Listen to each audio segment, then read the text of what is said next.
Hello friends, welcome back to our channel maths and science trick and toys. आज આપણે જોઈશું ધોરણ 6 પ્રકરણ 2 વસ્તુઓના જૂથ બનાવવા, જેમાં આપણે અગાઉના વિડીયોમાં જોયું પદાર્થના ગુણધર્મોને આધારે જૂથ। તો એમાંનો સૌપ્રથમ ગુણધર્મ છે દેખાવ। તો દેખાવ જે છે એમાં બે વિભાગ પડે છે, એક છે ચળકાટ ધરાવે અને બીજું છે ચળકાટ ન ધરાવે।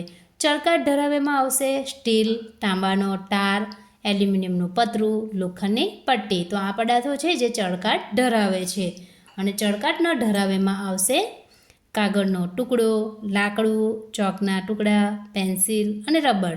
તો હવે કોઈ વસ્તુ આપણે ચળકાટ ધરાવે છે કે ધરાવતી નથી, તો એ માટે આપણે વસ્તુને કાપવી પડે અથવા તો વસ્તુ પર કાચ પેપર ઘસવું પડે, તો આપણે સરળતાથી માહિતી મેળવી શકીએ કે આ વસ્તુ જે છે એ ચળકાટ ધરાવે છે કે ચળકાટ ધરાવતી નથી। જેમ કે તાંબાની વસ્તુઓ જે છે આપણે સામાન્ય રીતે જોઈશું તો તે ચળકાટ ધરાવતી નથી, પરંતુ તેને જ્યારે કાપવામાં આવે અથવા તો તેને કાચ પેપર વડે ઘસવામાં આવે તો તે ચળકાટ ધરાવે છે।